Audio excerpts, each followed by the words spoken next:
Friends, നമ്മൾ പാലൊക്കെ തിളപ്പിക്കുന്ന സമയത്ത് ഇതേപോലെ പിരിന്ന് പോവുകയാണെങ്കിൽ നമ്മൾ കളയാറാണ് പതിവ് അല്ലേ? എന്നാൽ ഇനി കളയണ്ട. നമുക്ക് നല്ല സോഫ്റ്റ് ആയിട്ടുള്ള കടയിൽ നിന്ന് വാങ്ങിക്കുന്ന അതേപോലെ സോഫ്റ്റ് ആയിട്ടുള്ള പനീർ വീട്ടിൽ തന്നെ തയ്യാറാക്കാം.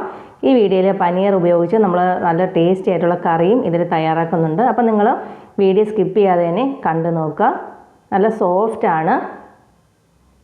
Welcome to Preetha's world. നിങ്ങൾ എൻ്റെ ചാനൽ കണ്ടുകൊണ്ടിരിക്കുന്ന സമയത്ത് നിങ്ങൾക്ക് ഇഷ്ടപ്പെടുകയാണെങ്കിൽ ലൈക്ക് ചെയ്യുക, സബ്സ്ക്രൈബ് ചെയ്യുക, സപ്പോർട്ട് ചെയ്യുക. ഹൈപ്പ് എന്നൊരു ഓപ്ഷൻ കൂടെ കിട്ടിയിട്ടുണ്ട്. ഹൈപ്പ് ചെയ്യാൻ മറക്കരുത്. വീഡിയോ നിങ്ങൾ സ്കിപ്പ് ചെയ്യാതെ തന്നെ കണ്ടു നോക്കുക. കണ്ടാൽ മാത്രമേ നമുക്ക് സോഫ്റ്റ് ആയിട്ടുള്ള പനീർ എങ്ങനെയാണ് തയ്യാറാക്കുന്നതെന്ന് അറിയാൻ പറ്റത്തുള്ളൂ. അപ്പോൾ നമുക്ക് നേരെ വീഡിയോയിലേക്ക് പോകാം. ഞാനിപ്പോൾ 1 ലിറ്റർ പാലാണ് എടുത്തിട്ടുള്ളത്. ഇത് ഫുൾ ക്രീം മിൽക്കാണ്. നമ്മൾ കവർ പാലിൽ നമുക്കിത് തയ്യാറാക്കാൻ പറ്റും. നമ്മൾ കവർ പാലിൽ തയ്യാറാക്കിയാൽ പനീറിൻ്റെ അളവ് വളരെ കുറഞ്ഞ അളവിൽ മാത്രമേ നമുക്ക് കിട്ടത്തുള്ളൂ.